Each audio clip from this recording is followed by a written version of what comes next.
we don't eat into the panelist time. Very good evening, ladies and gentlemen. A very warm welcome to another edition of our evening program. And today's program is something different, which we are indeed privileged to present to you. Before we talk about today's program, I will tell you about what's happening in MMA next few days only for the month of August. Otherwise, our programs are finalized till September. If you're missing inbox, so that you don't miss some of the wonderful events what we are bringing it to you online. Tomorrow, we have another interesting event, $1 Trillion Coach, the Leadership Handbook of Silicon Valley. That's a book where we are going to be having a discussion tomorrow, because this is a new series which we started, is Read and Grow. The objective is books are very important and for the mind, heart, and soul. And we strongly believe today's reader is tomorrow's leader. So please join us. We have some outstanding panelists, Sangeeta and Sandeep Kair and Shakar Hagman, to be discussing on this book. And please do join us tomorrow evening, same time.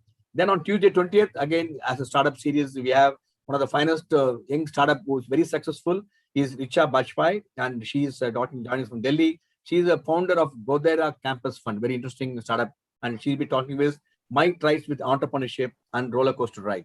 This is happening on the 20th evening. Then on the 22nd evening, again, we have innovation strategies for SMEs. Lakshmi Narayanan will be talking to us how innovation means so important to the MSMEs, SMEs industry. You can learn around. He himself is a great innovator. It's really fantastic to listen to him. I heard him a number of times, a great innovator.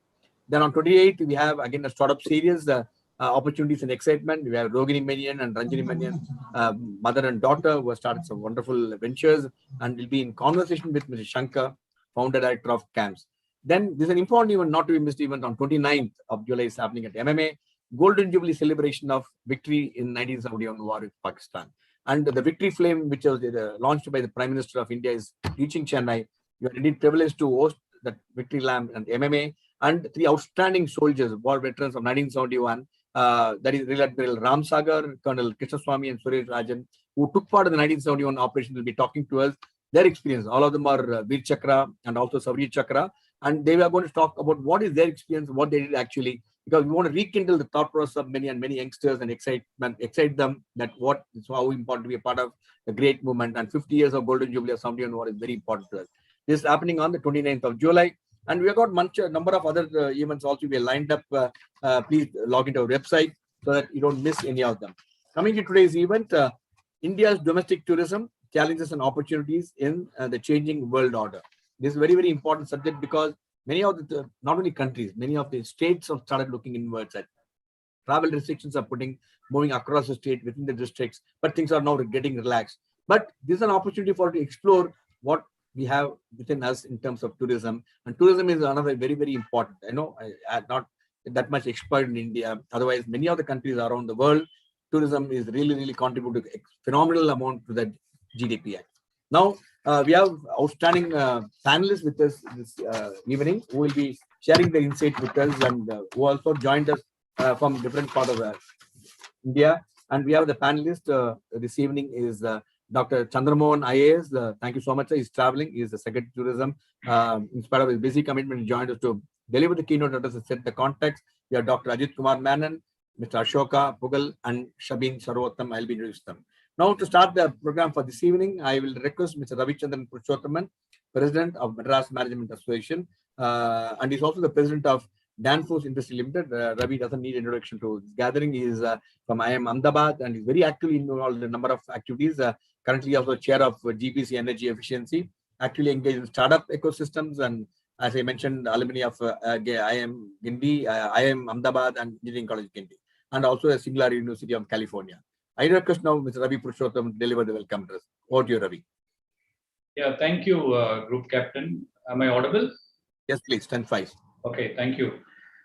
So it's indeed a privilege to deliver the formal welcome address this evening at this very special event on the theme India's domestic tourism, opportunities and challenges in a changing world order, organized by MMA with support of Konrad Adenauer Stiftung in association with Prakruti on the occasion of the World Youth Skills Day.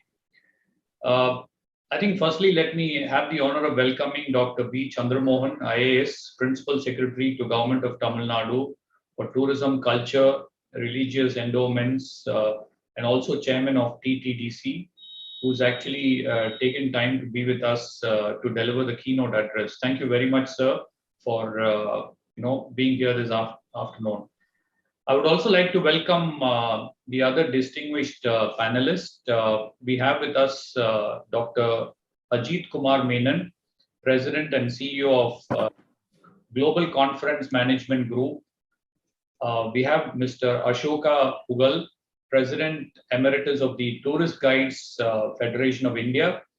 Mr. Shabin Sarvotham, Senior General Manager, Radisson Blu Temple Bay, and President, South India MICE Association.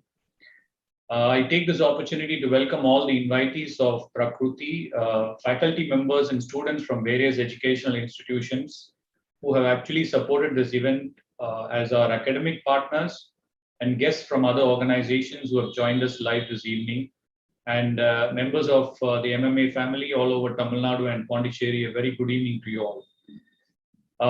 Firstly, for the benefit of new guests and invitees from other organizations, I'm happy to let you all know that MMA has close to about 8,000 members, and we have been adjudged for the 11th year in a row as the best management association in India by the All India Management Association. So it's a very iconic institution in Chennai, and doing tremendous service under the leadership of Group Captain Kumar. And of course, he's got a very strong secretariat which supports the initiatives. But today we are here actually being the World Youth Skills Day. It gives me immense pleasure to welcome you all on this very auspicious topic, which is very close to my heart because tourism for me is a great enabler for business, and very clearly I think GDP of many nations rely heavily on tourism.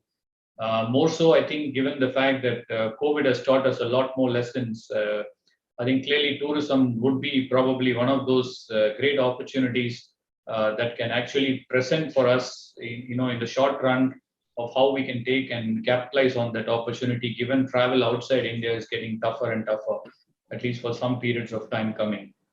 A little bit what we have done over the last couple of months is that MMA has pivoted completely digital. Ever since March 24th, we went into lockdown, and we have been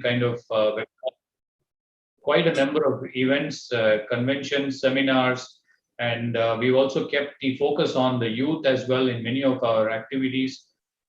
Particularly today, we have taken this theme with the conviction that India's domestic tourism offers enormous opportunities just for the youth, and also it has great potentials, leaving aside the temporary issues that we are seeing in tourism.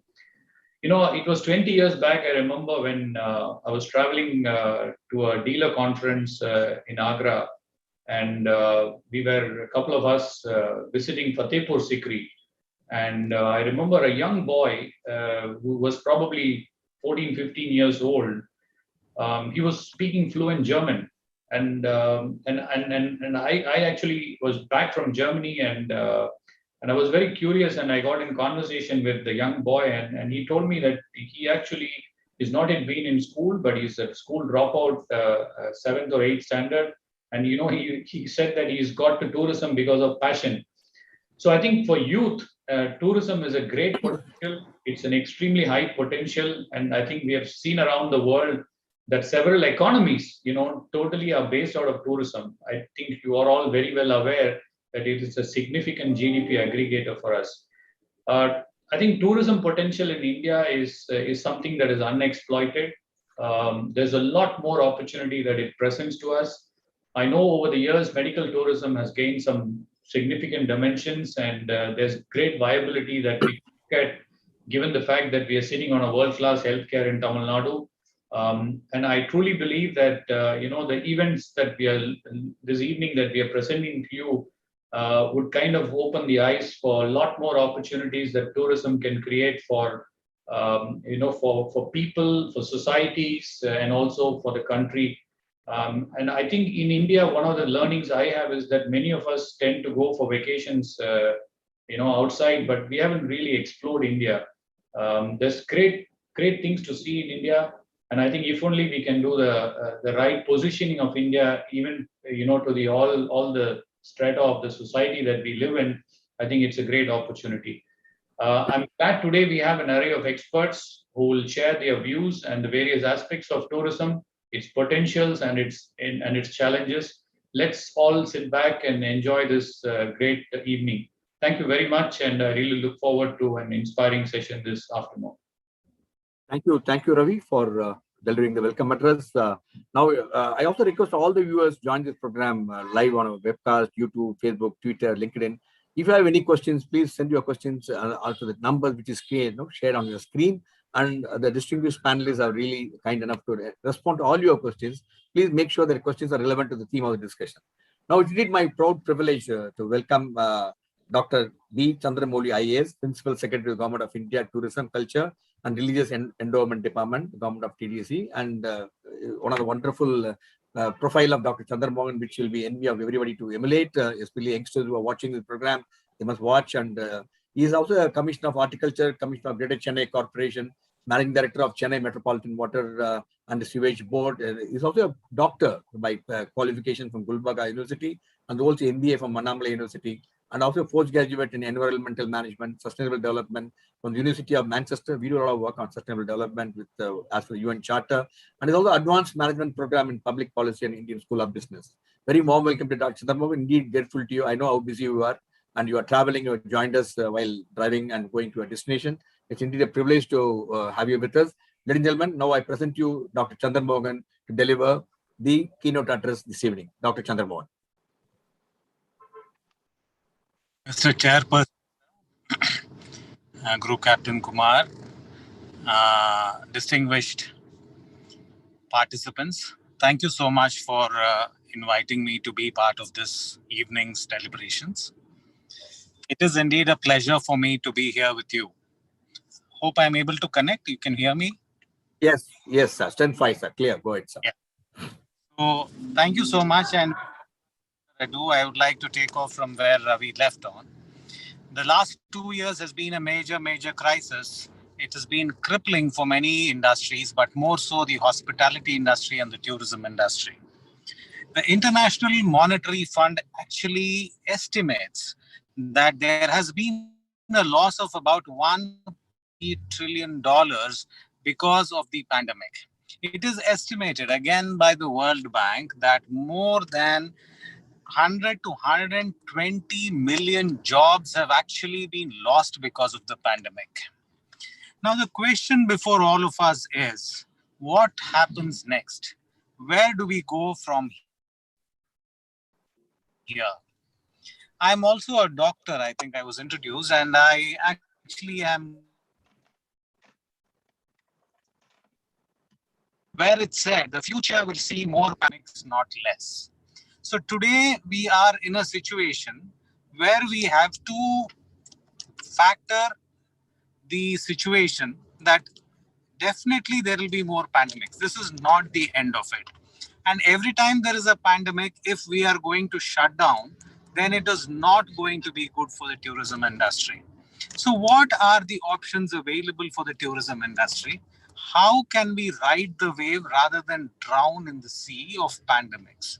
This is the biggest question that has come before us.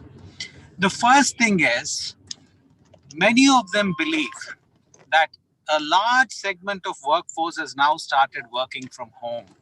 And as a result, the number of people who are traveling for business meetings, and the like have all shifted to online meetings. And therefore, there will be a dip in the number of people traveling for business.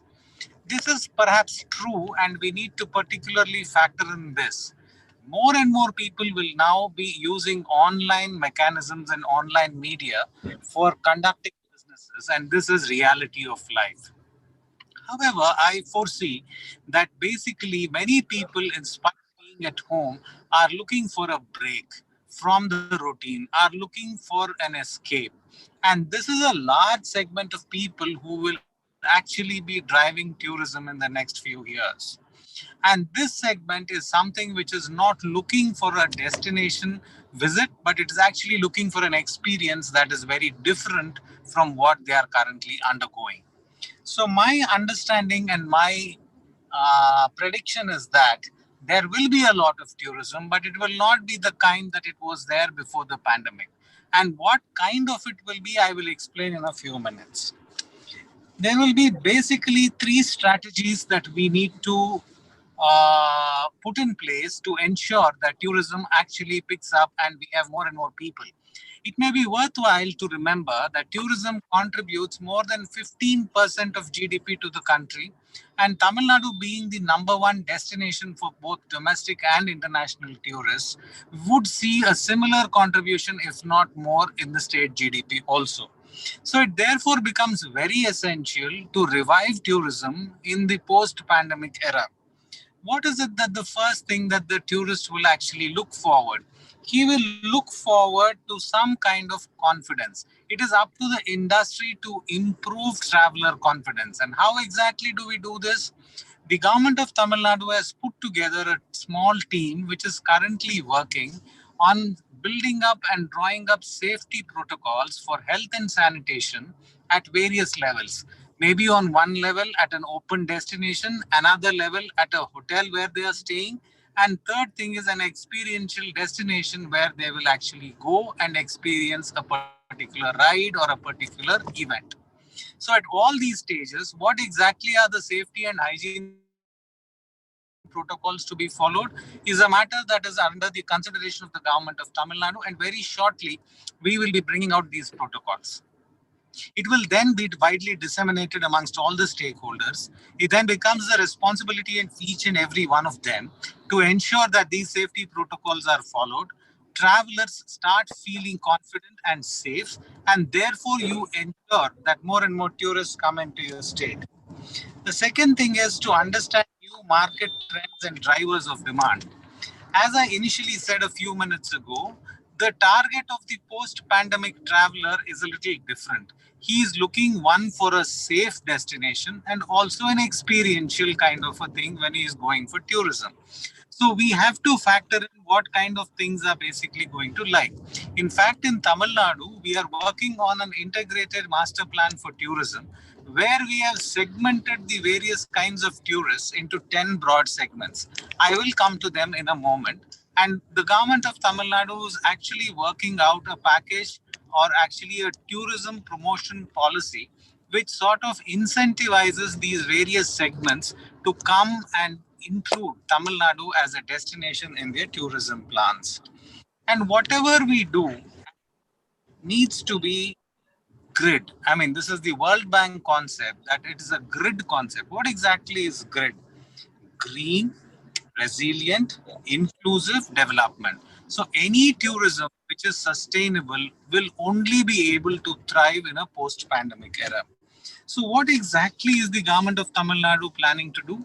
The government of Tamil Nadu is developing an integrated master plan to ensure that the number of people who are coming to the state will actually get to spend more time. Initially now, they are spending about 2 to 3 days per capita. We want them to stay more, at least 3 to 5 days in the state, so that there is more employment, there is more economic growth, and more importantly, there is more GSDP growth in the state. The second thing we want to actually ensure through our policy is that we want people who are actually high value tourists, which will also mean low ecological impact. So these are some of the segments that we have actually come up with. Tamil Nadu still remains a great pilgrimage and heritage destination. So there are specific nodal points or destinations which constantly keep attracting a large number of tourists. The government of Tamil Nadu is actually in the process of developing a master plan for each of those destinations, understanding the requirements of the pilgrims and providing the necessary infrastructure, including destination development in those particular locations. The second one is we are very vibrant in terms of festivals and fairs. Be it the Alagar festival in Madurai, the Sura Samharam in basically Tiruchendur, the Jallikattu in Madurai, Alanganallur and other places, or the Sandanakudu in Nagur Dargah. They attract a large number of tourists. The government of Tamil Nadu is actually in the process of developing a master plan to ensure that the number of people who are coming to the state will actually phenomenally huge numbers of crowds. So these are kinds of events which the state government would like to focus on, ensure that pilgrims have a very decent and nice experience. Their arrival and departure are seamless, and while they are there, lot of accommodation is available, both temporary and permanent, to take care of their requirements. This is again a part of which is in the radar of the government of Tamil Nadu. Another rich heritage that the Tamil Nadu state has is in the huge number of heritage buildings. While some of them are publicly owned and are being restored. For example, the Madurai Nayakar Mahal is a great example of architecture which is being restored, and actually there will shortly be a new laser 3D mapping show which will showcase the rich heritage of the Mahal and the story of the Tirumalai Nayakars. Similarly, there are heritage buildings like the Fern Hills Palace in Ooty and also the Chidambara Vilasa Palace in Chettinad, which are good examples of heritage hotels. So there will be a package of incentives that the government will be working with heritage properties to convert more such properties, to preserve them for posterity and show people a glimpse into what is heritage and how it needs to be maintained. Another important segment is something kind of spiritual and wellness tourism. A large number of hubs, be it in Aroval, Matri Mandir, in Coimbatore, the Isha Center, in basically so many places in Coimbatore district are coming up with yoga, Ayurveda and naturopathy. There is a huge segment of people who are currently going to these centers, partly for rejuvenation, partly for treatment and all kinds of things. There is the neighboring state which has made a big business out of it, and we would like to see it also happen in Tamil Nadu, and for which we are working closely with various nature care providers to ensure that this destination happens in Tamil Nadu. Tamil Nadu also has a very rich biodiversity in terms of flora and fauna, be it in the Western Ghats or in the Eastern Ghats. All of them are basically great destinations for trekking trails, nature walks, bird watching, nature camps, and all kinds of nature-related activities. And these are activities which require very little investment. They require only proper training. They also are low ecological impact and also high return. So these are the kind of activities we would actively encourage in the state. Another niche kind of tourism which is slowly taking root in the state is basically tea and rubber estate plantation tourism. Many buildings in tea and rubber estates are now being renovated, restored, and people are being invited to these very old homes to stay and experience life in a tea plantation or a rubber plantation. One resort such in Kanyakumari, which is part of a rubber plantation, has actually done extraordinarily well. It is actually on the banks of the Chittar Dam and attracts high-value tourists from across the world. This is another area which the state is going to encourage, and we are working closely with the plantation industry to ensure that this happens. Adventure tourism is basically the adrenaline for the youngsters. They are looking for things like paragliding, parasailing, zip line, rope walks, bungee jumping, etc. This is also something which we would like to promote in a safe environment.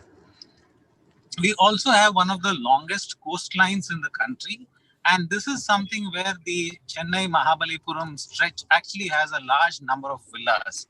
And this particular coastal stretch is also home to a lot of turf schools which have recently come up. So we will be sort of promoting water sports, including windsurfing, scuba diving, kayaking, fishing, and surfing in a big way. In fact, we are working currently with a small task force which is basically going to lay out a roadmap for the development of these sports in the state. The state of Tamil Nadu actually has a lot of, in fact, it has 5 large amusement parks, and we are actually planning to see if there is latest international players could be invited. And for this purpose, we are actually declaring tourism as an industry in the state, and we want to provide them all kinds of facilities which an industrialist would get otherwise in the state. Another very important attraction which Tamil Nadu has is art and culture. art and culture as symbolized through the various dance festivals, for example, the Margali Music Festival, the Mamalapuram Indian Dance Festival. And the government of Tamil Nadu is also planning to have a folk arts festival every year, which will then become an anchor around which people can spend time in various places trying to understand and enjoy the classic and also the folk arts of the place, a rich experience and a rich feast for the eyes. Of course, our food is very varied. It has multiple cuisines, and it is quite an addition and an attraction to a person who's visiting Tamil Nadu.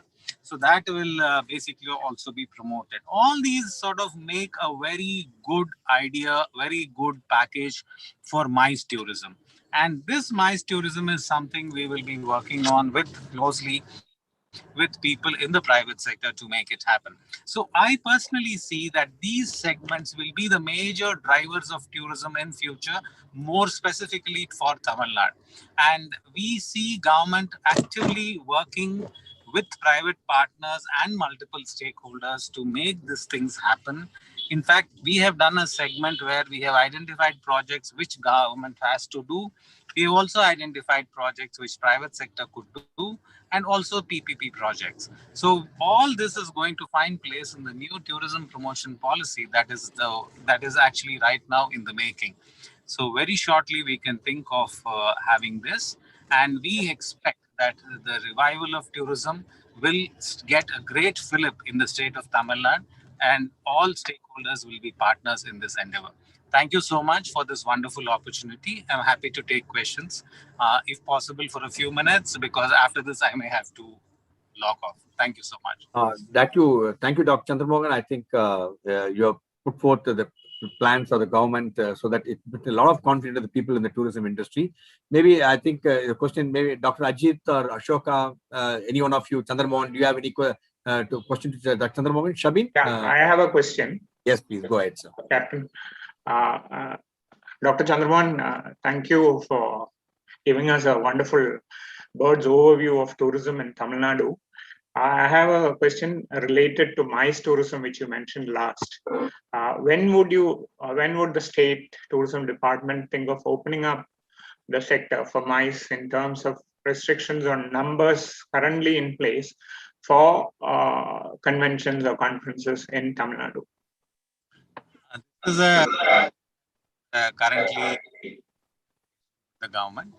The government actually it is monitoring a couple of very important parameters with reference to the COVID pandemic. And every week a review is held at the highest level in the government, and we see what is actually needs to be relaxed and what needs to be controlled. And we also keep monitoring what the various parameters of the pandemic are. So it will be a calibrated and proper response. I am at the moment unable to tell you a specific date, because it will definitely depend on how the pandemic is behaving and what are the various parameters that we need to keep in mind before we open MICE conventions. Yes, go ahead, Mr. Ashoka. Good evening, Dr. Chandramohan. I represent the Tourist Guides Fraternity, and the points which you covered were wide and large. A couple of things really struck me. One is rubber estate accommodation, guests staying there, or in the tea plantations. So this is the niche tourism which will attract tourists. But the most important point, what you mentioned, of which I'm very, very happy, is that tourism is going to get an industry status in Tamil Nadu. This is something which I've been longing to for almost 70 years. There's no clear-cut policy on tourism for a very long time.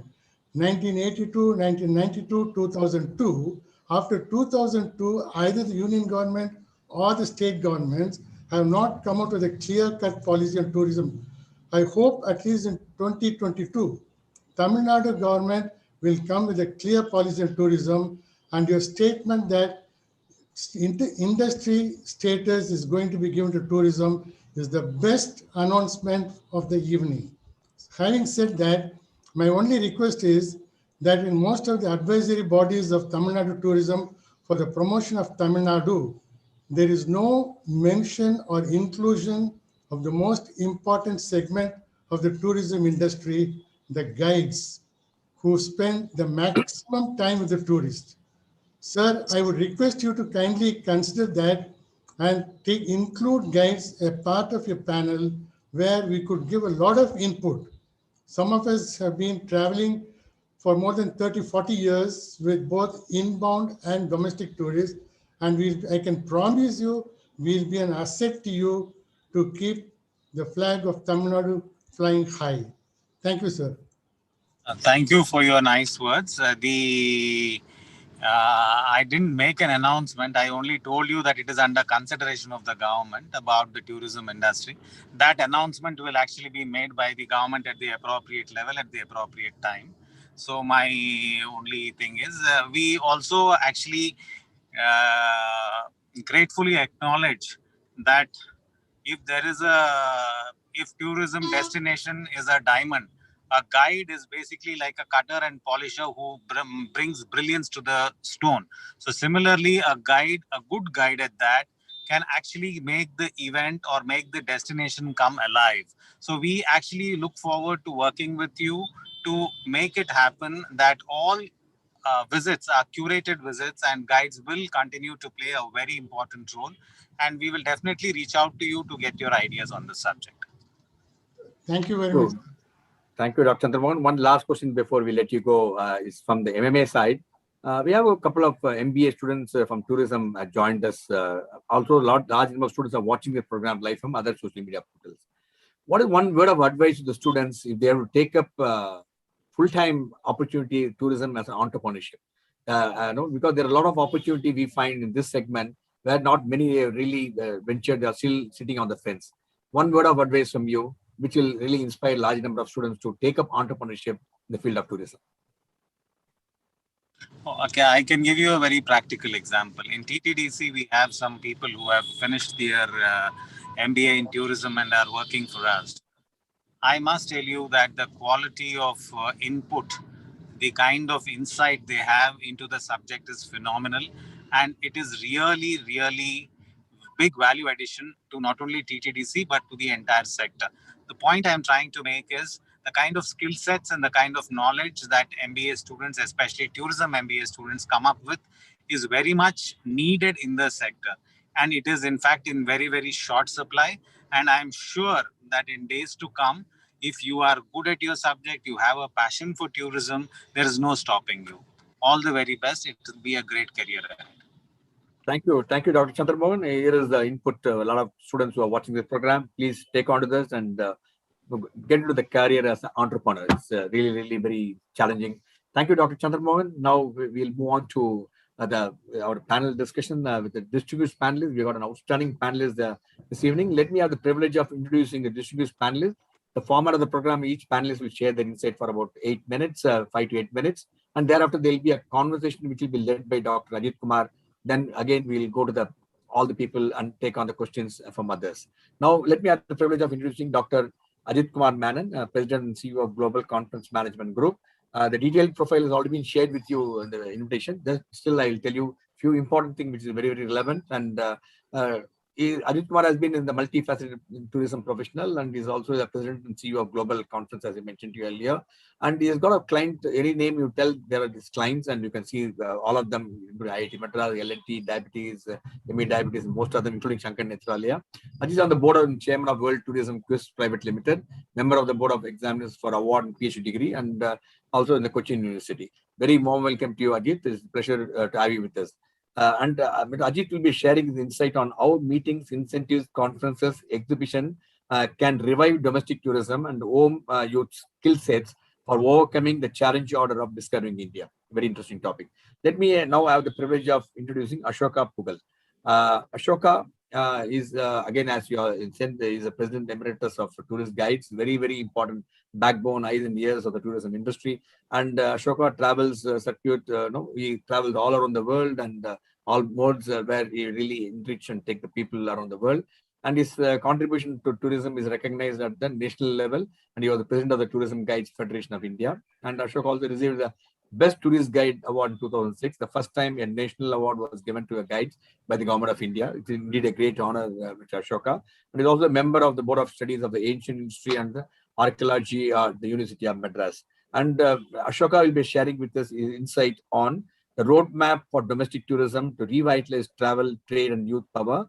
And Deko Apna Desh, very, very important. You must see Apna Desh before you go.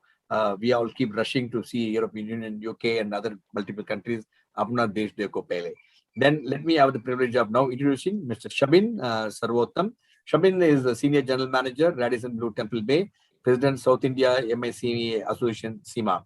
And Shabin has been in the hospitality industry from West Coast. He moved to East Coast after graduating from hotel management from Mumbai, and has worked in a number of things, including leading names like Oberoi's, Carlton, Kodaikanal, number of other restaurants. Now he's heading the beach resident Temple Bay at Mahabalipuram. He's got over 35 years of experience in this field, and he's currently general manager, as I mentioned to you earlier. Shabin's profession and passion being the same. He enjoys his travel with culinary skills and photography, and something which he has not mentioned, which he shared with us this evening. He cycles every day 25 kilometers, does 45 minutes yoga. Fantastic. All youngsters who are watching the program, try and emulate him to be fit and agile. Start cycling. May not be 25 kilometers, at least do 2 kilometers and do 2 kilometers of walking. You will be much better. Thank you so much. Now it is my privilege to now request to Dr. Ajit Kumar Menon to take it forward. We're all eagerly looking forward to hearing an inspiring views from each one of you. Thanks so much. Over to you, Dr. Ajit Kumar Menon. Thank you, Group Captain. Sorry, before that, let me also tell you, sorry for interfering you. Let me also welcome Sandeep Nanduri. He's a Commissioner and Director of Tourism, also joined with us. And a very warm welcome to you, Mr. Sandeep Nanduri. If you have any question you want to join, log in, please do. Please turn on your video and join us. Over to you, Ajit Kumar Menon. Thank you, Group Captain. And a real pleasure to hear from Dr. Chandramohan about what steps Department of Tourism of Tamil Nadu is going to do for Tamil Nadu. Real privilege to be on the panel with them, as well as to be with Sir Mr. Sandeep Nanduri, who is the Director of Tourism, and we had a very interesting interaction with him. Very proactive, and we in the tourism industry feel very grateful that he is there for us in Tamil Nadu.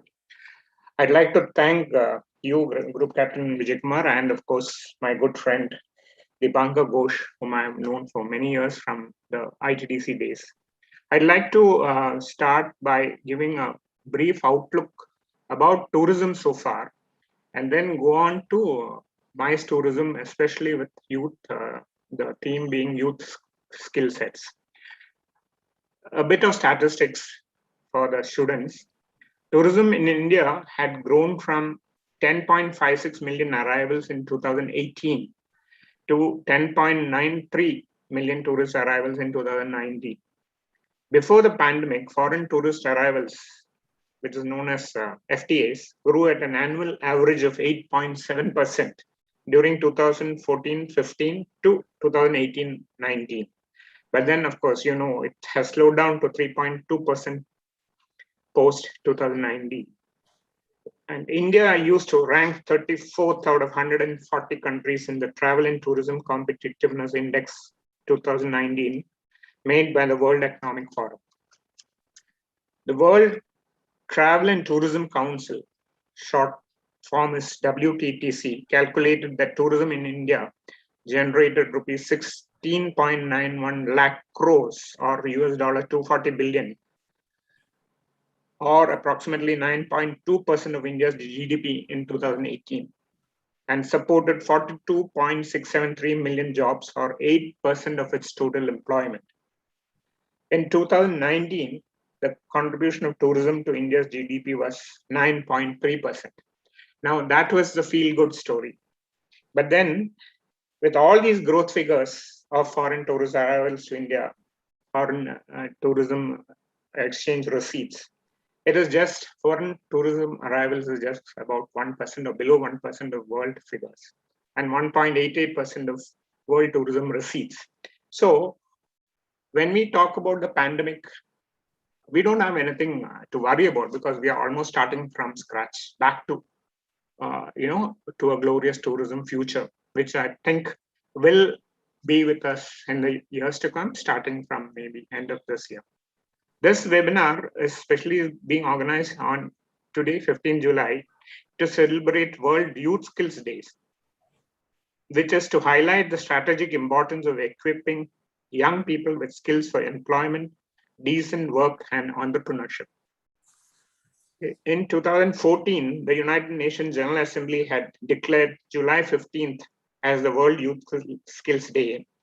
And I'm glad the organizers, Madras Management Association, Dipankar from Prakriti, have chosen this day to organize this tourism webinar, because the theme of youth skills is, the current theme is reimagining youth skills post the pandemic. So I'm going to talk a bit in detail about the youth skill sets in domestic mice, because if there was ever a time when our cup is full of challenges and opportunities, at the same time, it is now, after the post-pandemic lockdown. And the topic given to me is on how mice can revive domestic tourism and use skill sets in discovering India. We have to look back at a scenario where we had about 12,000 mice meetings per annum in this country. But then what happened? The impact of the pandemic in all 4 mice subsegments seems similar, that they've all come to a grinding halt. However, let me explain a bit more about these subsegments. Corporates have virtually stopped most travel for meetings. According to a member survey by Global Business Association in April 2020, most companies have restricted international travel by 95% and domestic travel by 93%. The second subsegment, incentive travel, abroad, the incentive travel has been mostly abroad, has been deferred to late 2021, end of this year, as there are no incentives built up across industries. We know this. Conferences which are still happening in a limited manner in destinations like Dubai, but most have shifted to the digital channel, as all of us are doing today. The exhibition segment, which is the 4th segment of MICE, meetings, incentives, conferences, and exhibitions, has suffered huge losses, and we do not see revival probably till end of 2021, this year. However, the light at the end of the tunnel is MICE in domestic tourism. And let me take you through the youth skill sets associated with MICE for domestic tourism in each of these 4 subsegments. In the first subsegment of corporate meetings, the skill sets required for the youth to incorporate themselves into the role in the corporate meeting segments is fluent communication skills, proactive thinking. You have to be on your feet to assist in corporate meetings, either on stage, backstage, or in the hall itself. This is much more detailed in the sense of what you need to do in terms of audio, video, backups, all that come into, as an event manager can understand these things more, and you have a huge opportunity to connect with event managers. This is an area where youth of today could look at. Coming to the second subsegment of incentive travel, the skill sets required for domestic tourism will be the knowledge of history, historical sites, which of course Asoka is going to tell you more about, willingness to travel, and an affable personality exuding confidence to tackle any situation on the ground. You may even be a tour escort as part of an incentive travel group. So thinking on your feet is one of the determinants of this segment. The third subsegment of conferences have the maximum requirements for youth skill sets, where large numbers of delegates are expected, of course, subject to relaxation of all current COVID restrictions. The youth required are right from assistance on arrival at the airport to meet and greet delegates and assist them to their specific transport. They need to assist in hotel check-ins when there are large numbers of delegates at a time. Large delegates at a time can happen for domestic tourism as well. And the youth required to man the hospitality desk have to be, again, thinking on the feet. We had examples of group MICE check-ins where pharmaceutical companies had a specific or a special way of receiving their doctor delegates, which was by having them photographed at the hospitality desk in each hotel. This is separate from the reception. So the youth or the volunteers that we used to have had to be very, very affable, a pleasing personality, and welcoming these doctors. Most of them who would have just left the evening clinics and then flown down to connect the flight to be at the hotel in time for the conference the next day. So in addition to this, they would also be required for transport coordination at the transport help desks to direct delegates to the conference venue or to guide them to the various halls at the venue itself. The skill sets required here are to be thinking on your feet, again, quick grasp of situation, and dealing with emergencies to help delegates. For example, you could have a delegate who is on his way to his or her way to the airport, and you are probably escorting this delegate because he or she happens to be a conference speaker. And as it may happen in India, there is a traffic jam, a block, or a very sudden sort of Bandh is declared. There is a total shutdown. So many things which can go wrong in India. You need to be prepared for it. How do you help the delegate connect to his next flight to get back home? Who do you know who's in the airline industry? Who do you know in airlines? How do you connect? How do you book a ticket? Which travel agent do you know who can help you get a ticket? Maybe the delegate is able to pay for it, but then all these connections should be at your fingertips. So this sort of information at your fingertips definitely help. The fourth sub-segment, being exhibitions, is not going to happen for a while in domestic MICE. But when it happens, the youth skill sets required are for manning the stalls, whether it is for a medical or a scientific exhibition. Mostly what happens is there are company representatives who will be manning the stalls. But some of the times they will not be at the stall because they need to attend to their important delegates. In case it's a doctor's conference, their main doctor may be coming and they would be taken out for meetings, etc. And at this point of time, the skill sets required of you are that you need to connect to the knowledge base that this particular industry has in terms, suppose it's a pharma product which you're going to be helping out with in the store. You need to have a basic idea when some doctor comes and asks you, at least to guide them as to where they can get a reference.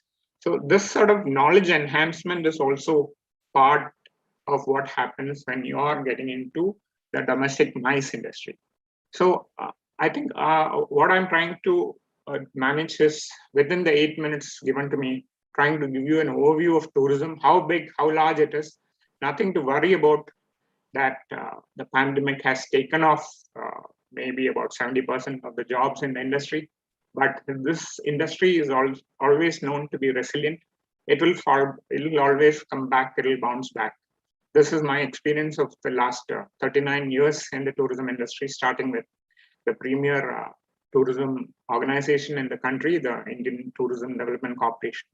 And over the years, we have seen a lot of hits on tourism, but of course, this time it has affected healthcare, it has affected us financially, but not to worry. I'm sure that once you have these skill sets, the first step for you young people out there, you can come back and bounce back to have a glorious future in the tourism industry.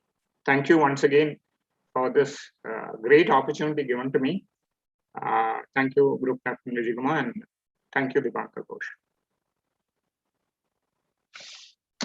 Now, Dr. Asoka Pugal, you would like to share your thoughts on the theme, please. Dr. Asoka. Sorry, I didn't get you. Can you hear me? Am I audible? Yes, please. Good evening. Thank you for the warm-hearted introduction.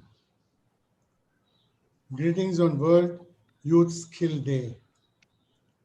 Roadmap for domestic tourism to revitalize travel trade with youth power.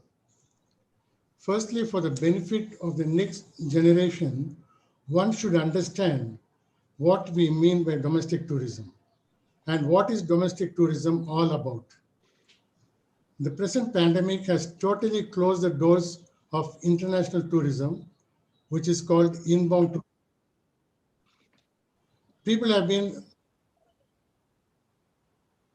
have been locked indoors for a long time and are eagerly waiting for the lockdown to be lifted and raring to go on holidays and breathe some fresh air. Sorry to Ashoka. No, please participate. The recording button, don't touch it. If you touch it, get stopped. It's for a backup. We are recording it actually. Thank you, sir. Go ahead, Mr. Ashoka, please. Because, okay. I don't know from where it comes. Is it okay now? I'm not hearing anything. Fine, go ahead, sir. Okay. People have been raring to go on holidays because the lockdown has really demoralized the people and they just want to get out, freak out, and breathe some fresh air. This could be termed as revenge tourism. All along, they've been sitting idle, waiting for an opportunity to grab it and just venture out. Due to the scare created by COVID-19 and taking into consideration aspects of social distancing and hygiene at the destinations, initially people would like to first visit nearby places, maybe a day trip to Mahabalipuram, Pondicherry, then try to travel within the district, within the state, within South India, then within all over India. So this is called domestic tourism. A domestic tourist is one who moves out of his place of domicile and spends more than 24 hours in another destination for any activity other than what she normally does at home. For example, visiting family and friends outside where he lives, going on a pilgrimage, attending social functions, relaxing at a hill station or a beach resort, involving in mountaineering, cycling, trekking, hiking, etc. Of course, whatever I speak here should be in addition or perhaps a reiteration of the earlier speakers like our secretary and Dr. Ajit Kumar. Let us understand first that domestic tourism, as the name suggests, relates to a field of tourism that caters to the domestic market within a given region. For a long time, historically, domestic tourism was something we have been connecting with pilgrimage. And it is this pilgrimage that forms the basis of domestic tourism.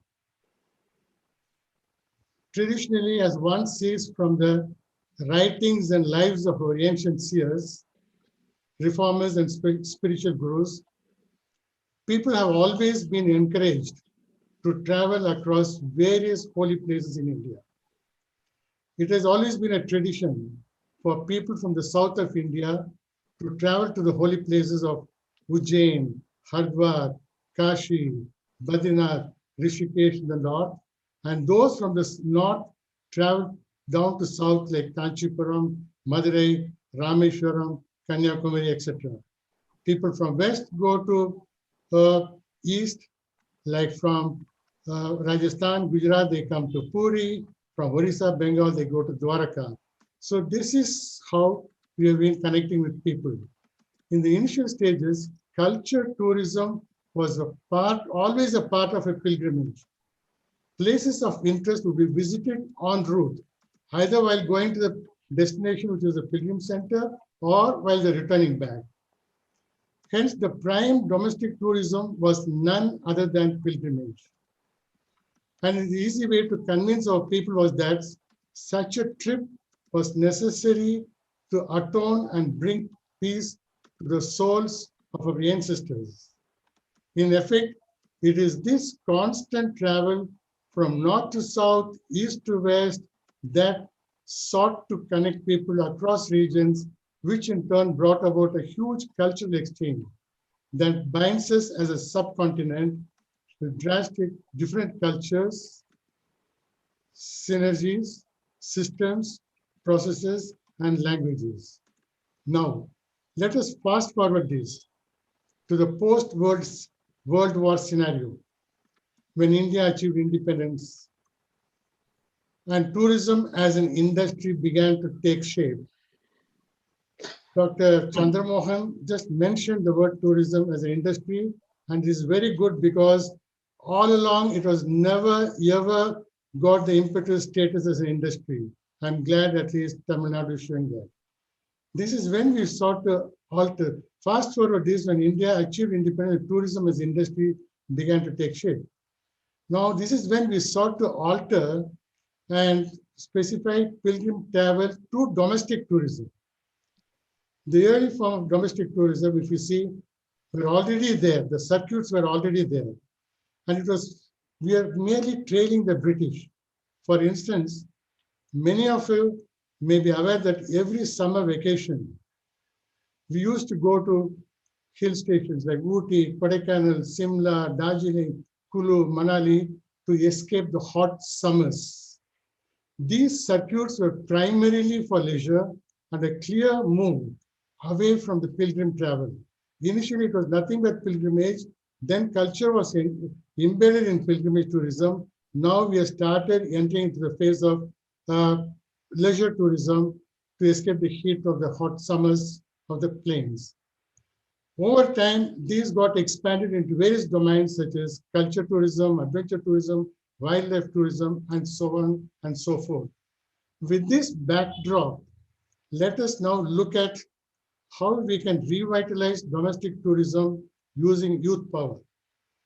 For this, let us break this into two parts: revitalizing travel trade and engaging youth in this process. Now, coming in to the first issue, in today's COVID-19 situation, how do we revitalize travel trade? As I see it from analyzing the trends worldwide, the following is very clear. Even the secretary mentioned that vaccination. Why is vaccination important? Unless and until at least 85% of the people in a particular destination are vaccinated, people will be reluctant to travel to the destination. Hygiene, both personal and community. Spacing out, social distancing, not crowding.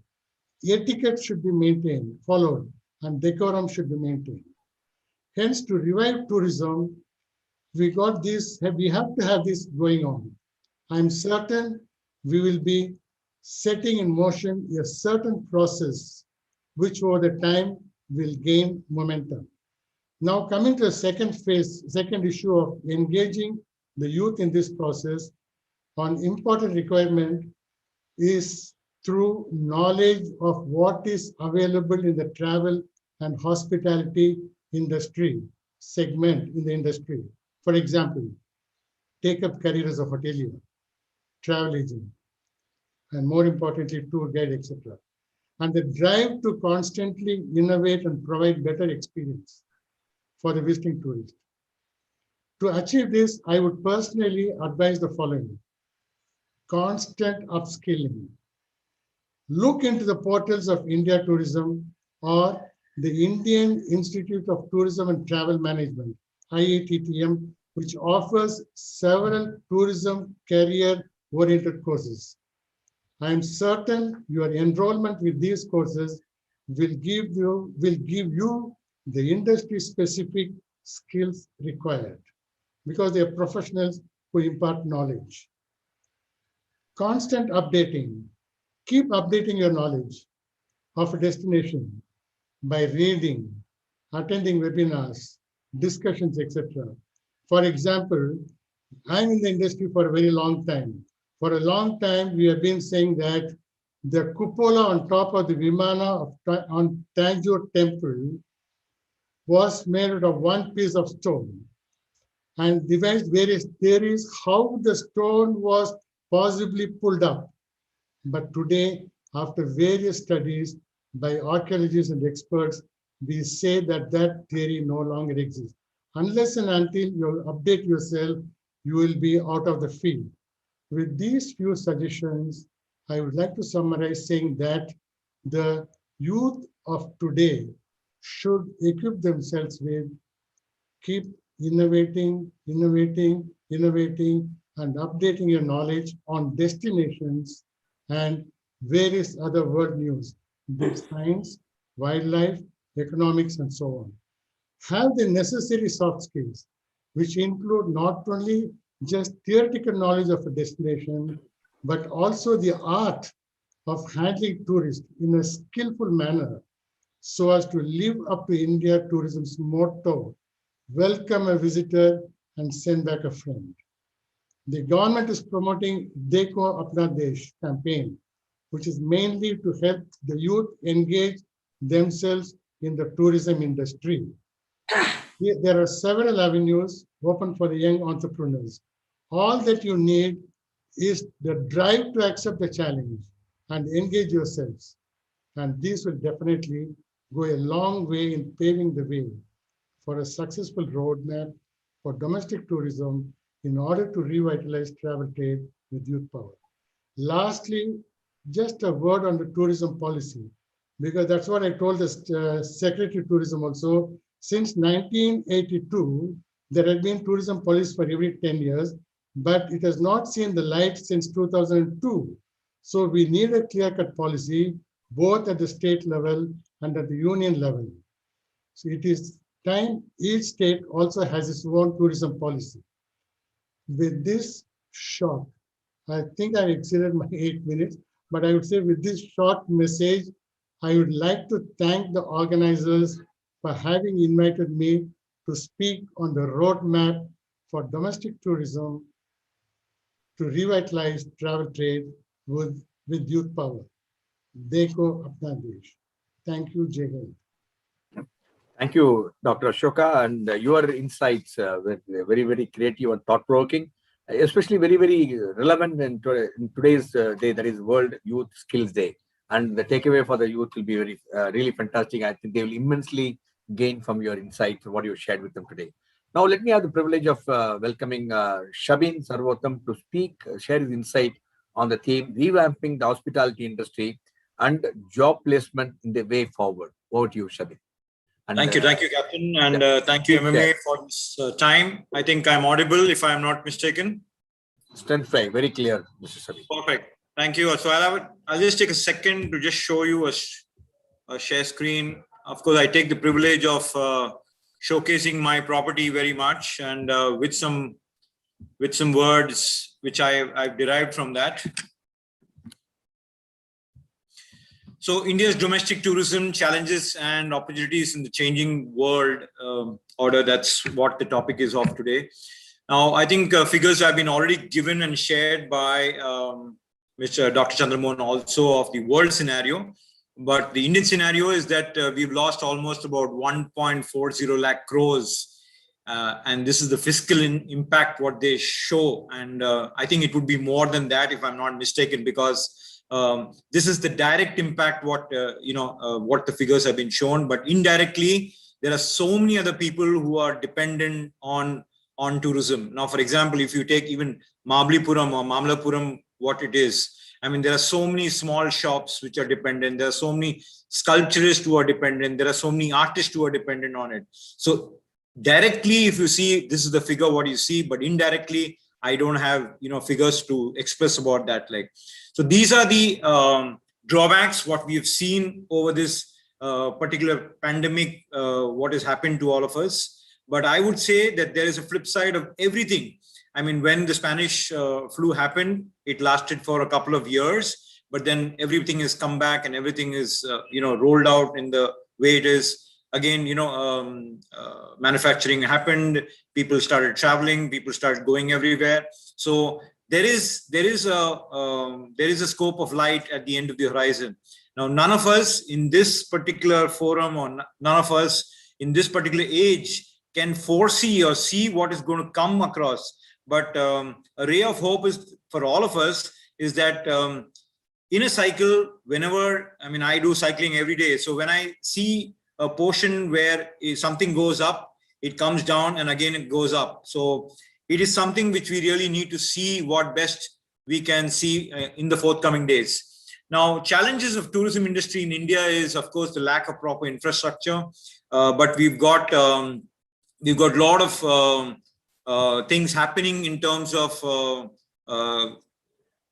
transportation, roads, everything getting done from all different places. Access and connectivity is now also improving, but there are few challenges. Oops, I think 1 minute, just a minute.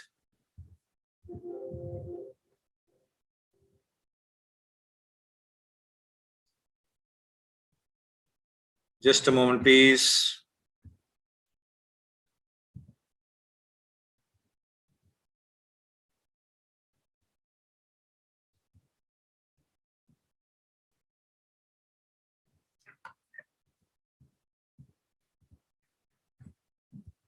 Sorry, we were talking about access and connectivities. We have got human resources, which is a huge subject. Marketing and promotion, which is really, really required for you to showcase the property, or the state or the country in totality. Taxation, which is a big concern, because now with all this happening, you need to have a little bit of extra concern for the people who are, worried about the taxation being applied for a scene where you're not making any money for yourself. Security and safety, of course, in various places where you have a huge issue, concerned, where people are a way bit too casual about their approaches. So we need to be a little more concerned. I was just talking to even group captain that we, from our side, we have to be a little more concerned about people's, people's health or your self-health. Our previous tradition spoke about, you come into your house, you have a wash at the doorstep, or you wash your feet, wash your hands, and get into, you start eating on a table. If you're not had your bath, you're not supposed to, start eating. So these are things on what happened in the previous years or previous generations, but now we need to inculcate that habit. I mean, now we have these sanitizations happening every place concerned. So these are small things what we need to take care of ourselves in terms of safety, in terms of safety of yourself and the safety of others. Regulatory issues, I think we need to have a good, clear regulatory issues from the side of the government, so that it becomes more easier for people to act on. Sorry, I think I have a difficulty in terms of the slide. Okay, not able to open the thing. I think there is take.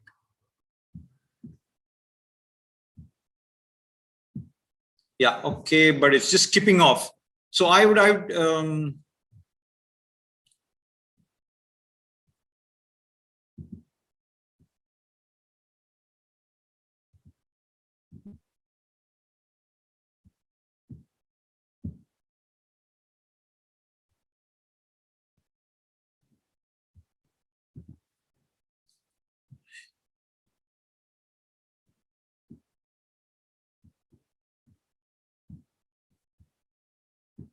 I think there's a stuck up of. Not moving, is it? Maybe. Yeah, it's not moving. It's not moving. So I'll maybe go ahead with the thing. No, maybe. Yeah, I will just talk about it. I will just talk about it. Yes. So yes. You can close the screen, then you can. It'll be much better. It won't be a disturbance to anybody. Perfect. Thank you. Thanks. So yeah, I stopped sharing the screen. So our main concern is that, as Mr. Asoka said and Dr. Ajit said, that the youth can make a huge difference in all aspects. What we've seen in the past and what we see in the future. If suppose you think differently, you can surely do a lot of difference in what we can see in the forthcoming days. What to do, like in regards to travel, in regards to transportation, in regards to being a guide, in regards to presenting what we can see in terms of adventure tourism, in terms of treks, in terms of photography, in terms of culinary, in terms of various things. You can come out with various ideas of how you can, really showcase our country to the world over. People are going to take a chance of going abroad. That will be the first, initial burst which people would like to do. But that is going to take a little time for anything to happen, because governments all over the world are finding various ways of how to be as safe as possible in their country alone, and even for the people who are going to come in from various countries. So various, new methods are being looked after, and various ways of how to receive a guest, or how to take care of, a further backlash of the pandemic, which is going to happen. So if you don't think about things on a different scale, I think you'll be standstill. But if you start looking at things on a very different scale, I'm sure you'll find out some way to be more successful and to be more rich. My only concern, what I would like to tell the youth, is that anything and everything doesn't mean that you can jump 4 steps or 5 steps in front. If it's a single step by single step, if you start thinking and look forward, I'm sure you can conquer Mount Everest. You can go deep down the sea into the ocean, whichever is there, it's possible. And with those few words, I can only say that let's hope for the best. That's what I can say. That. Thank you.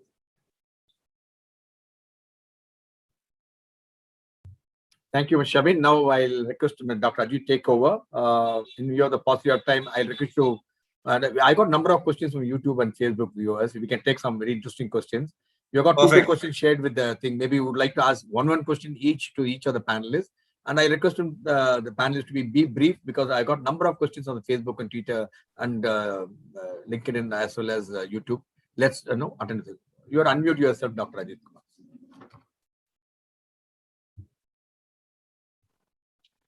My first question would be to Shabin.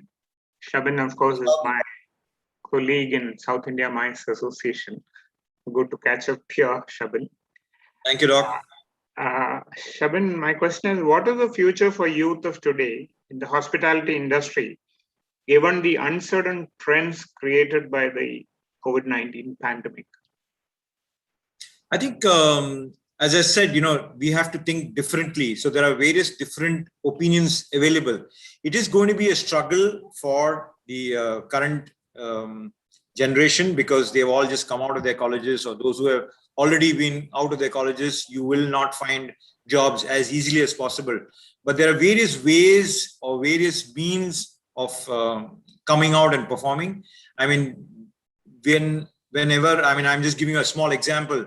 Whenever you had a birthday function, or whenever you had a particular a function happening at home, you used to either look for a hotel or for a bakery to come out with for a cake or ordering a cake. Today, there are so many youths who have passed out from their institutions or whatever it is, and they operate a beautiful bakery from their homes. They have got some lovely things coming out. So people who have thought differently have come out with various ways. And going online, they've been promoting their products online. I'm just giving cake as an example, but there are so many things, from pickles to whatever you see in today's world is all coming online to be coming out from their kitchens. And what we never thought about is something called a cloud kitchen or dark kitchen, whatever you call it. Earlier, it was never known. People only go to a restaurant, people only go to a hotel to eat or to book an order. But today, from your house, from your table, from your office, you could book your order, and it just comes on your table and sit down. So these are different things what you can think about, and if you think differently, I'm sure you will come out with some different idea completely. Thank you, Shabin. Thank you, Doc. That was Shabin Sarvotham. He's the president of South India Mice Association. Those of you who want to know more, you can Google up South India Mice Association. Saima, my next question, can I go ahead and ask Asoka, Group Captain? Yes, please, sir. Please go ahead, sir. Okay, Asoka, Pleasure to see you here. I've known you, of course, you may not have known me. I've known you from my ITDC days. My question to you is, what scope do you see for the youth to take up a career as a guide in the domestic tourism market, given the present conditions? Yeah, as never before, there has been a tremendous scope for tour guiding potential amongst domestic tourists. For a long time, frankly speaking, the domestic tourist market has been ignored, and unlike the inbound tourist market, this sector was given a raw deal. So as I see it today, there's a great opportunity for guides to look within and improve upon the service delivered to our own people. At a time when the inbound tourism is struggling hard to revive, this is the best opportunity for domestic tourism to take its due place in the market, and the young guides could snatch this opportunity and make the best use of domestic tourism. It will take some more time for international tourism to revive. So domestic tourism is the order of the day. Of course, you may say there could be a mindset issue of the Indian tourist who for long has not bothered to give the guide its due. And this is probably because of many factors, some of them being the Indian tourist thinks they know everything, much more than the approved tour guide. Second thing, underestimating the quality of the guide. And thirdly, the willingness to pay a guide as much they would pay if they had been abroad. Abroad, if the same tourist goes, they would pay much more. But at the same time, here in India, for a qualified, approved guide, they'll think twice to pay the due. So we need recognition of the approved guides in the market, and I'm sure I see it positive, things will come up. I'll just add on to that. I'll just support Mr. Ashok on that.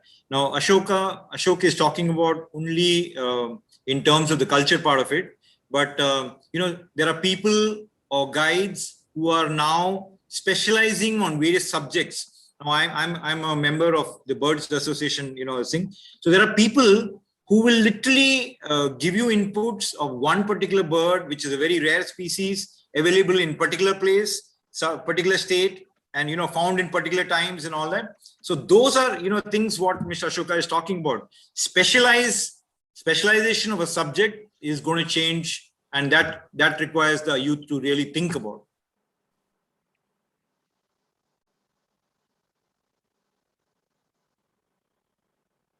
Ajit, if it's okay with you, shall we take on the questions what has come on our social media?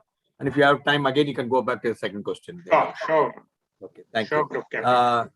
Great. We have over 1,350 people are watching this program live from all our social media portals. We have only permitted very, very few. Otherwise, in the Zoom, we don't permit anybody. We only have the speakers very, very select. But today we permitted a lot of skills day.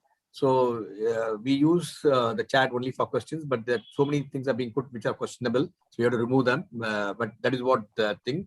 Sorry for that inconvenience. Here is the question from Mr. Guru Murthy from Madurai. What he wants to know, the hotels consolidators like Oyo and Airbnb have been game changers for small time hotel owners, but it affects the bigger hotels a lot.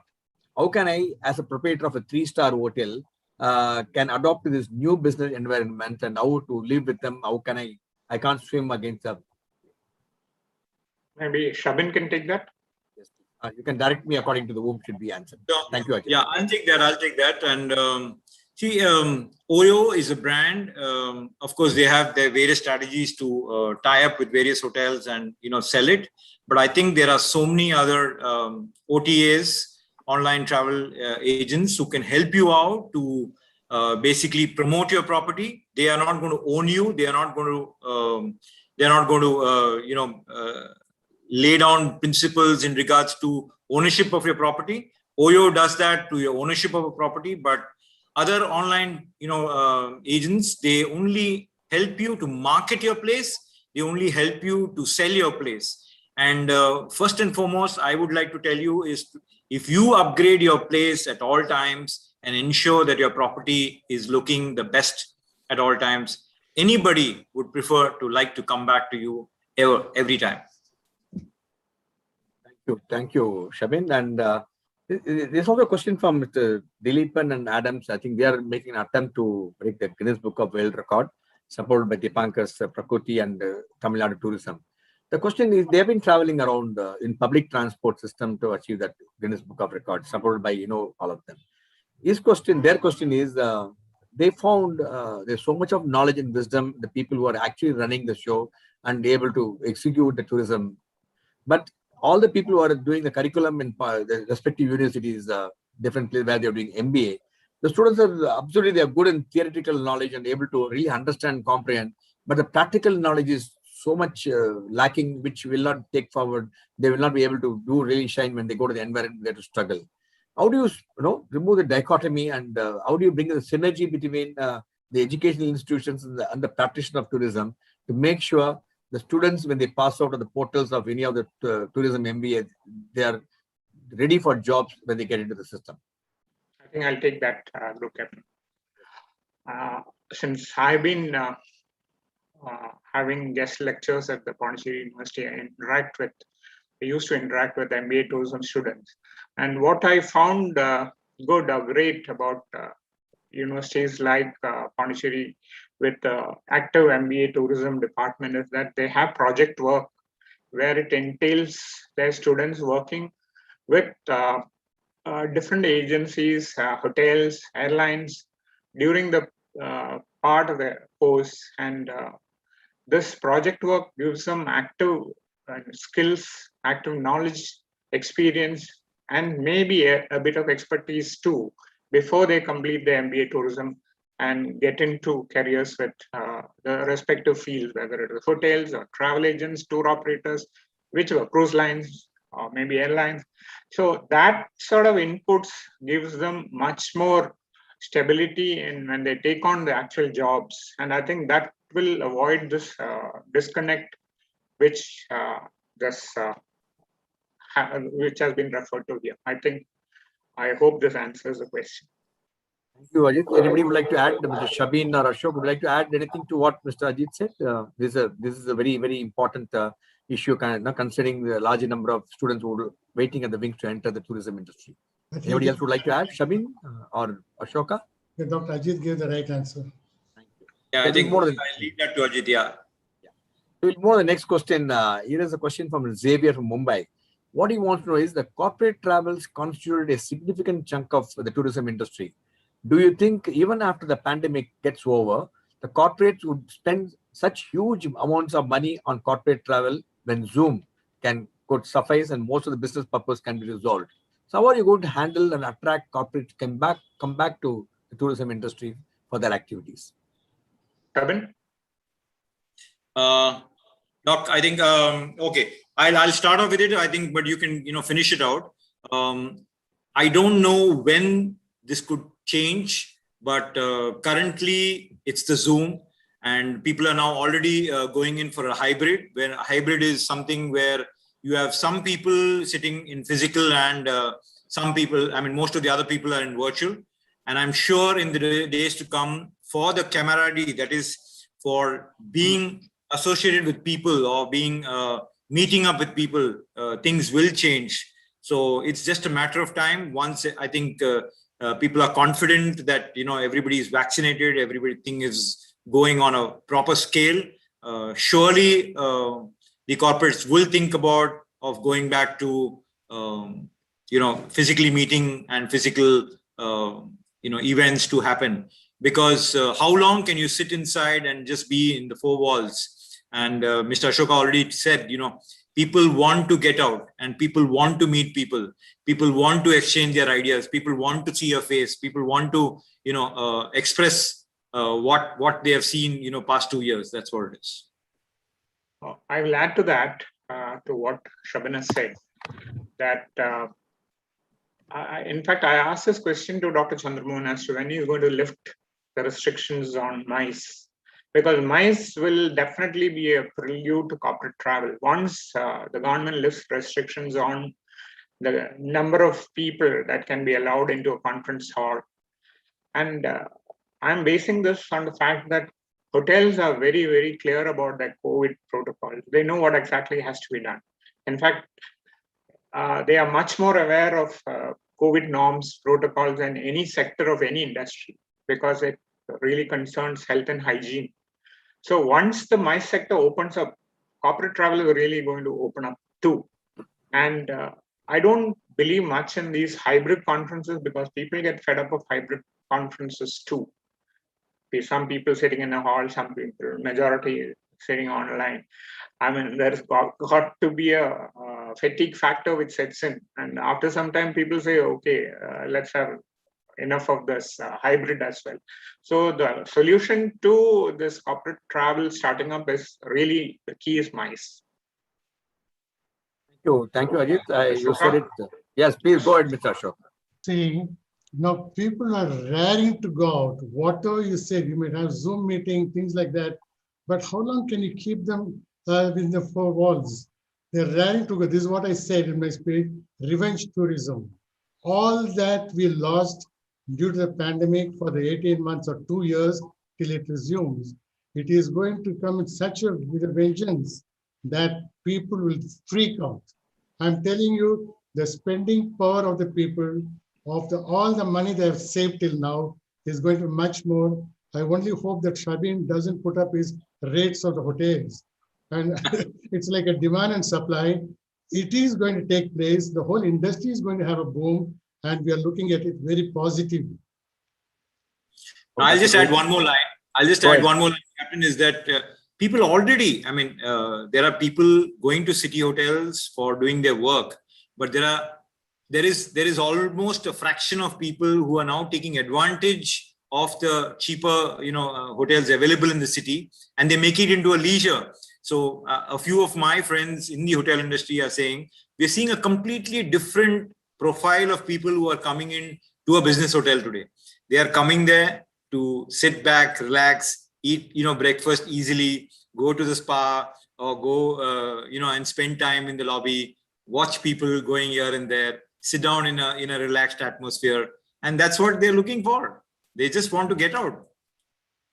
True. Thank you, Shabin. And because I totally agree with you, from MMA perspective, people are waiting when we'll open the auditorium, do live programs, because people really enjoy coming to MMA, interact with them, do some networking and all that's happening. Here's a question from Mr. Ravi Shankar from Bangalore. He says, what he wants to know is, having traveled across several countries, one thing I have noticed is that other countries maintain even a small tourist attraction so well. Whereas in our country, even Taj Mahal, just outside the main area, is so poorly managed and maintained. How can you expect to boost tourism without addressing such issues? And I think this is the answer which the government will have done, but maybe you can give some recommendation what should be done. Who would like to direct Asoka, I think Asoka is capable. Yes, please. It is the sense of civic sense, right? First, it has to be inculcated in the people themselves. It has to start again from the school level, children level, that the sense of hygiene has to be inculcated, but things are changing for the better. I would say what it was about 30 years ago, 20 years ago, 10 years ago, last year, and today, there's a big difference.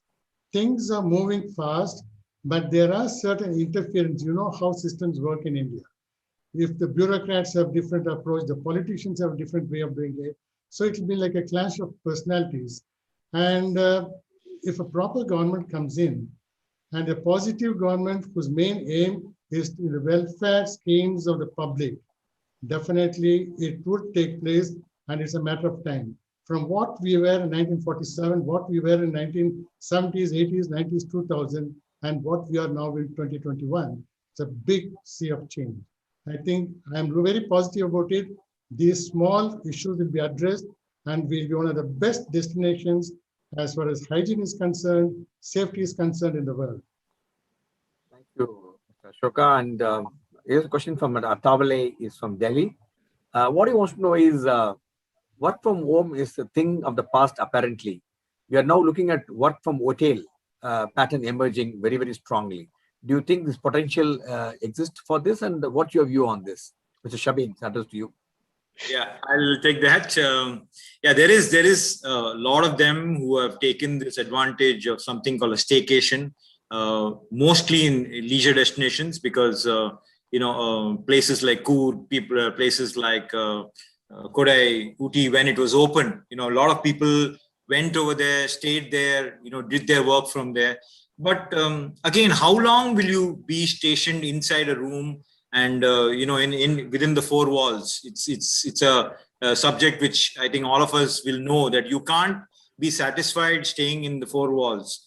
At the most, you will get out, you'll go for a small walk, you'll meet people. Meeting people makes the big difference. And as Dr. Ajit said in the beginning, that if you want to expand yourself, I think without meeting people, you just cannot expand yourself or know people or know things around. I mean, if you're not knowledgeable in finding out what has to be in front of you, what has to be behind you, it's very, very difficult. So knowing things around you is the most important thing. What is the thing? So it can stay for a certain amount, but beyond that, it is just not going to stay. Thank you. Here's a question from Mr. Rajan from YouTube. He's from Chennai. What he wants to know is, flight travels have become such a big deal now, post-COVID issues.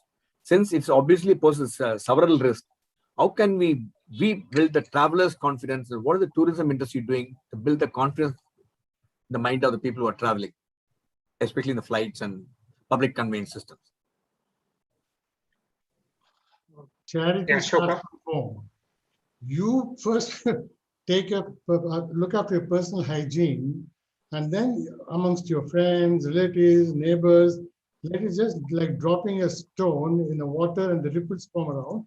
Like that, you should start it by yourself. You cannot expect the government or the NGOs or other bodies to do all these things. Charity starts from home.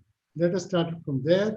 If that particular individual is so concerned when he's traveling, then let him talk to his passenger, co-passenger next to him, around him. If they do something wrong, let him correct them in a friendly manner. Let that wrinkle just spread around. Let the triple spread around. It is something which cannot be taught. It has to be inculcated in each and every individual. And I see the ray of hope in that is very positive. Things will change. True. I think, yes, please go ahead, Shabin. Captain, I'll just add one point in that. The airline industry has come out with a statement saying that just 0.45% of the people traveled during when the pandemic started and till today. Only 0.45% of the people who have been affected with COVID while on travel, because your air is circulated constantly inside the flight. So it's, as Mr. Asoka said, you need to be careful. You need to tell others to be careful. You need to be, inculcating that habit to yourself and to everybody else. True. Very, very true. And the sensible thing is to take both the jabs and travel. I think you will be safe to some extent, actually. And the airlines are also very strict. They have been putting some fine. I know some of them offloaded people from the aircraft and not for giving social distance COVID protocols. Good. I think things will improve. People are really catching up. Here is a question from, again, Mr. Vadivelu from Chennai. He says, sir, this morning I read in the newspaper that 4 tourists were attacked with swords in Manali over a petty issue by the locals. What is some regulatory system that could be put in place by the government to arrest such adversaries? And what could guide operators, because they have a very good influence over the local area? How can they influence the local people to make sure that tourists get attracted, they don't get intimidated by the local actions?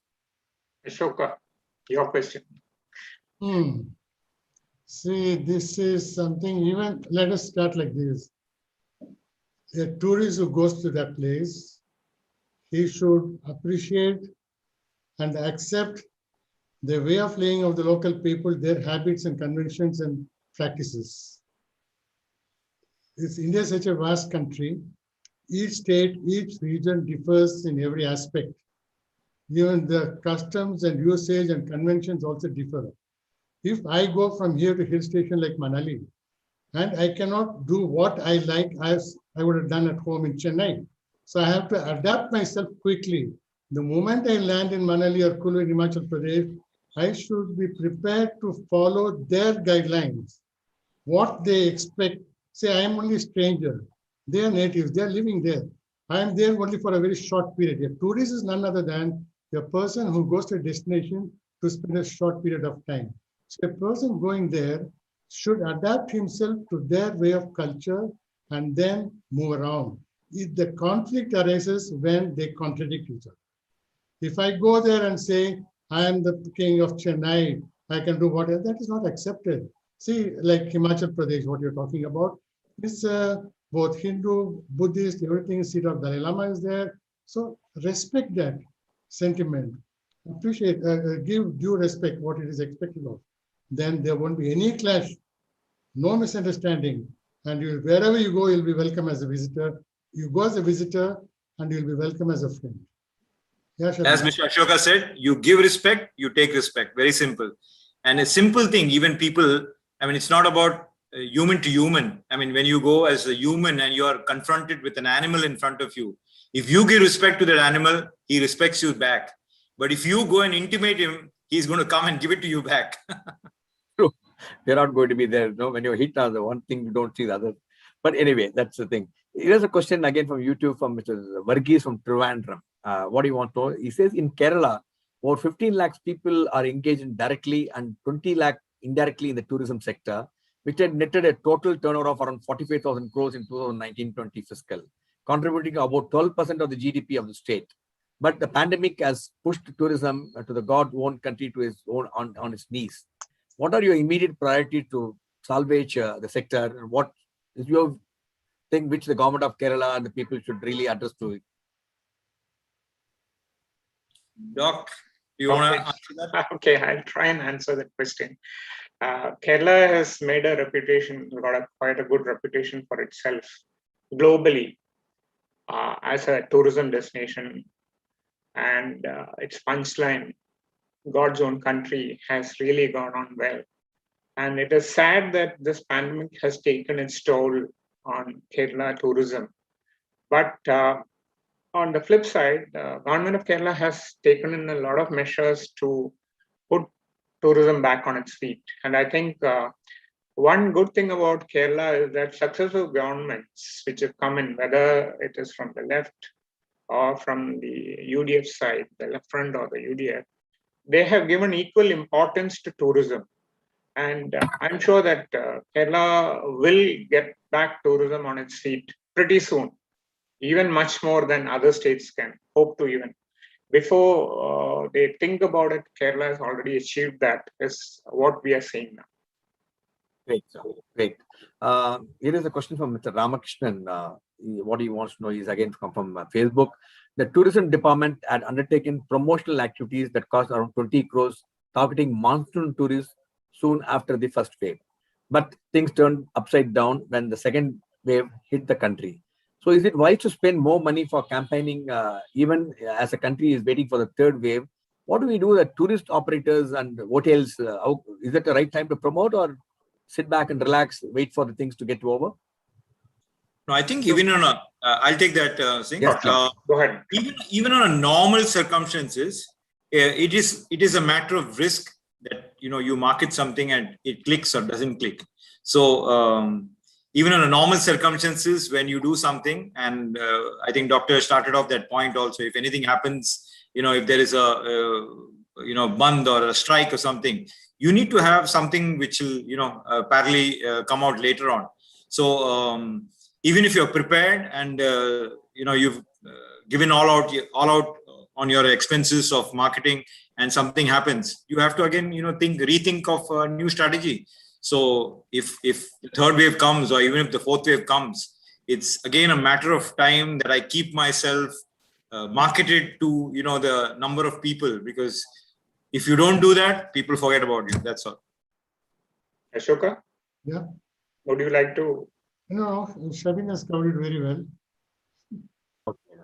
Now, I'll take two last questions before we request Mr. Dipankar to give his concluding remarks.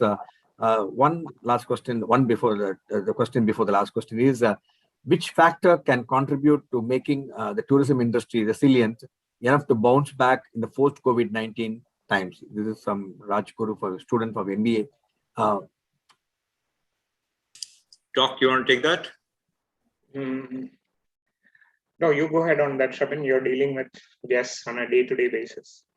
Okay, it's a waiting game. It's purely a waiting game. 100% we will go back to times before what happened before 2019.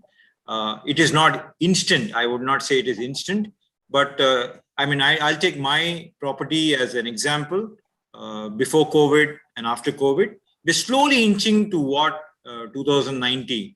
So it's a waiting game. It cannot just happen like that. You know, it just cannot happen just as a jiffy. So as I said, you can take a step by step and reach that goal. We just cannot jump into 4 steps and, you know, find ourselves on that particular platform. So it's a waiting game. You need to work hard for it and then only achieve that. The question just come from the chat box. Mr. Vincent, what he wants to know is, he's from Chennai. Will you make it mandatory for people to enter your property only if they are vaccinated? How would you handle those specific people who refuse to be vaccinated for various obvious reasons? Okay, I'll be very proud in saying that, you know, I can do that to my staff. So my property, all my 350 plus staff are vaccinated. And so we take that privilege. Now we tell the guest also, even on our reservations, we tell the guest that please get yourself vaccinated. It is better that you travel vaccinated. People who are coming in from outstations, that is not from Tamil Nadu, but from some other states of our country, we tell them that it is better that you get vaccinated and come. It's you know, safe for you.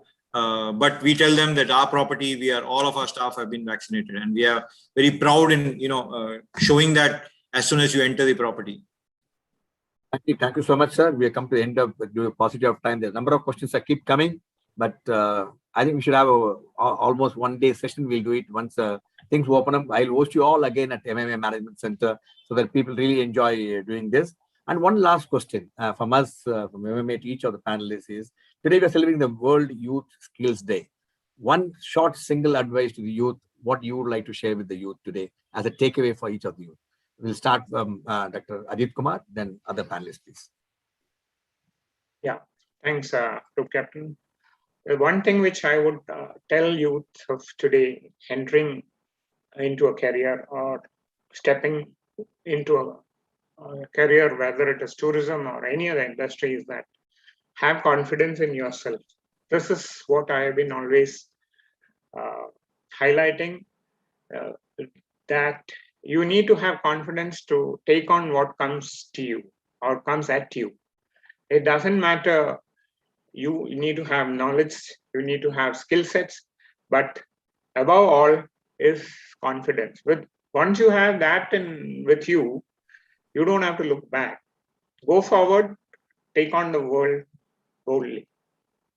Thank you. Mr. Asoka? Mr. Asoka, you would unmute yourself. Yeah, I have muted. See, guide is the most important segment of the tourism industry. It's not the tour operator, hotelier, transport, etc., who interact with the tourists. It is only the guide. A guide can make a tour or mar a tour. And the guide should consider this as a noble profession. And we should try our best with a pleasing personality, project the country in the best possible way. We are working as its cultural ambassador. And we can even make a stone speak, give life to brick and mortar. Unless we have passion for the job, we do not take it up. So your guide, he has a fire in the belly, and the guide will have good communication skill, public speaking skill, have good sense of humor, and our conversation has to be made more interesting, possess enough knowledge. We are supposed to be like an encyclopedia. You ask anything, we are supposed to answer it. Your tourist is happy only if a guide is able to cover all the subjects. He knows pretty well a guide is not a master of everything, but he expects a guide to know everything, and for which the Government of India, Ministry of Tourism, qualified, approved guides are excellent. So here comes the key factor. Any visitor going to any destination should try to use only the services of qualified personnel who can give authentic information and hold the country's reputation high. So our focus will be on extended stay. When we work very hard, it is you hoteliers, transporters, travel agents who are going to be benefited. So that being the case, I would say that, as I've always been maintaining, we are the most important segment of the travel industry, and the due recognition should be given, and just do not treat guides, oh, just like a guide. Famous German philosopher, writer, historian has said, is called Hermann Hesse. Wer in Indien gewesen ist, dem bleibt es ein Heimwehland. India is a product. We should market it in such a way that we always get repeat guests, repeat guests, repeat guests. Even though there's such a big destination all over the world, we should ensure that the same guest comes again back to India. For a person translating what he said, where in Indian gewesen ist, dem bleibt es ein Heimwehland. For a person who had been to India once, it will always remain as a land he belongs and returns to, wanting to return to. Last but not the least, be kind and friendly to the tourists and make them visit us again, and again. Welcome a visitor and send them back as a friend. And that is why we always feel very proud to call ourselves as a tour guide. Thank you. Thank you. Thank you, Mr. Asoka. One thing which I would like to add on behalf of you, see the number of books behind Mr. Asoka, be a lifelong learner. Read a lot of books. That will keep you very smart. Maybe Shabin? Yes. Captain, I'll just say one word, as you said, one word. I think as you fall, stand up, think differently, move on. Thank you, ladies and gentlemen. Thank you, gentlemen, for the excellent evening. Now, I think there are so many questions, so many thoughts, so many observations, so many views. This is a subject which is very, very relevant. I think we could, in a short time, we could kindle the thought process of so many. I think we achieved our objective. Now I request Dipankar Ghosh. He's a person who was also responsible for putting things together with MMA and a great source of help to MMA, founder and mentor of Prakriti, to offer his concluding remarks. Mr. Dipankar Ghosh. You unmute yourself, yes. A very good evening to all the esteemed dignitaries and also to the lovely audience. To sum up and conclude on what my friends have shared, who are mainly from the mainstream aspect of tourism, while I come from an offbeat aspect of what we call the wilderness tourism. Experiential learning is something, okay, that makes you wiser by the day. You appreciate something only when you understand it. I'm just going to stick to what happened this evening, certain things that, there's Brigadier James Devdas, who's also sitting there, part of the Madurai College of Management, and I observed that there was a little restlessness among the youth over here who couldn't appreciate some of the points. And there's a saying in English that you appreciate something only when you understand it. And that comes through exposure, okay? And when some of my learner speakers were talking of it, I should say that COVID has also taught us that you just can't take everything for granted, okay? And that is the reason the social distancing aspect has been created. And that is the reason hygiene, okay, and sanitization has been stressed on. So anyhow, my aspect is this: when you go to a 5-star hotel, you pay, through your nose for that experience of getting your legs massaged, your foot massaged, okay, by leaving your feet out of the spa, okay, and then going for a shower, and then coming and having, your dinner at the main table. So friends, don't take me amiss, but this is something that I thought I should be putting it across, because it sums up everything that our learned speakers have spoken, and many of the youngsters are still, stepping, putting your best foot forward to understand them. Second aspect, especially taking from some of the questions that have come and as put across by the panelists, when people go for internships, they should realize, it's the point which I want to tell to the professors as well to the thought. The aspect is this, that you can't expect an academic replication in the place of work. Now, when it comes to theory, okay, there are certain academic elements which are the basis or the building blocks for the professional career. But what I should be saying is, because I interacted with a lot of universities, okay, a lot of colleges during the COVID time, okay, on internships. In fact, I remember that there were some interns who I even took them to Yelagiri when we had, that little opening between the two lockdowns, to do a field survey, etc. The aspect is that most of the teachers or most of the professors tell their students, look here, this is what actually will be the theme of your study, your project. And what happens is they come over there, okay, they try and tell the company or the organization, sir, I've been told, to do things in this particular pattern. Then how, will they learn, the professional attributes out on the field? Why I'm stressing on these things is because today happens to be the Youth Skills Day, and we are talking about skill development. We also talk about honing the skill development, but honing comes only after you develop, the basics. Okay, and this is my request, especially that we have got a good student audience over here with their professors, that when you send out your students, please see that they learn something professionally and from the field and return back, and those should be assessed according as a project and summed up together with the academic strength. Now, friends, this has been a very good occasion. We have touched on different aspects. MICE covers a whole gambit of things, that actually supports the tourism industry. We had Mr. Asoka from the Guides Association, primarily mainly because I felt, with his experience, not only just by the books over there, but the knowledge that he has, up there, okay, that he can share. He can do a surgical analysis, okay, of what exactly is happening in the travel and tourism industry. Coming to my dear friend Shabin, his contribution is totally out of the field. He has understood what is a lockdown. He has understood what is the revival. Now, all the three of them are trying to work together along with Tamil Nadu tourism on revitalizing. And of course, the aspect is this revamping, okay, the industry to its old glory. And with this, I would like to say that it has been a wonderful occasion. Please be in touch with MMA and us, and we will try to take it forward. MMA and we are planning, to also introduce some courses that could benefit the industry, both the students as well as the professionals, etc. And with this concluding remark, I would like to thank, our team MMA, which is made to the president, our executive director, general manager, and the other people behind the screen. And the panelists who have given the time. In fact, it was really nice. We wonder when it is a static program, we sit round a table.